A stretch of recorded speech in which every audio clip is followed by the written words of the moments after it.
Alors, Empire.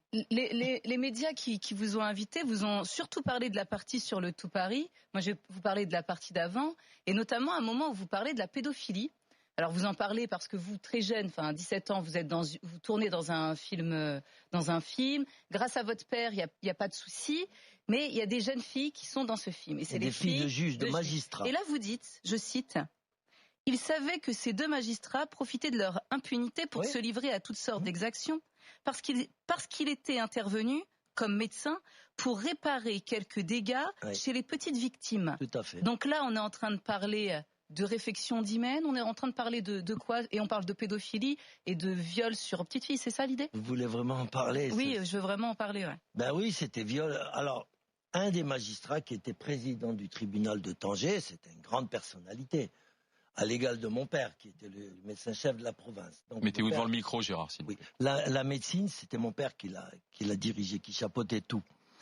Et ce président-là, il avait 8 esclaves chez lui. Des petits esclaves de 8 ans à 13, 14 ans. Et il les violait quand il voulait. Voilà. Et quand il faisait trop mal et tout, il appelait mon père. Quand il y avait des points de suture à faire, il appelait mon père. Mon père venait. Mon père venait lui-même personnellement pour que les infirmiers et tout ne le sachent pas.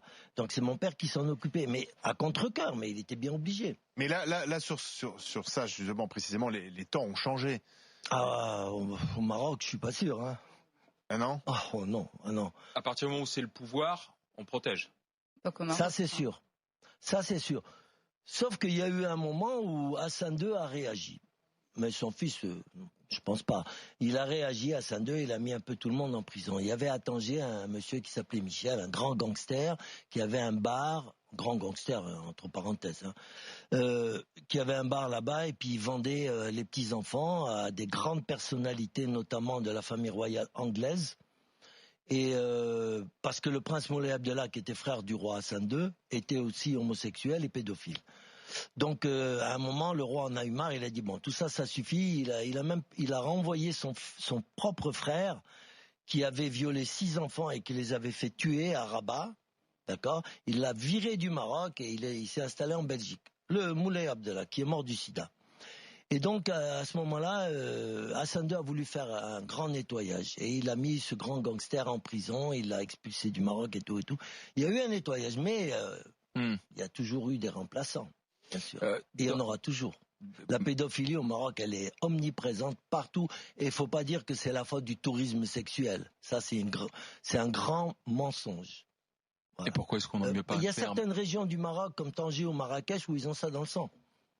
Je dis pas que les Marocains sont bisexuels, loin de moi. Mais la région de Tanger, ça prolifère. Et Marrakech, je vous en parle même pas. C'est la capitale mondiale. Il y a beaucoup de liens aussi avec le tourisme, parce qu'on a parlé du Maroc comme la petite Thaïlande. Je pense que même il y a eu des scandales avec des Français, hollandais, qui venaient ministre français, se fournir. Sauf qu'on n'a jamais su la vérité, il n'y a jamais eu d'enquête, ça n'est jamais allé à son terme. C'est juste, ça a juste été basé sur des rumeurs. Attends que les gens meurent. Qui n'ont jamais pu être étayées. Si j'ai bien compris. Merci. Ça fait plaisir. Mais non, mais c'est ça. On est dans les grandes gueules. On attend que les gens meurent. C'est pas à moi de les juger, hein, ces gens-là. Ils font. Qu'est-ce que vous voulez que je vous dise? Je donne mon impression, sans plus. Voilà.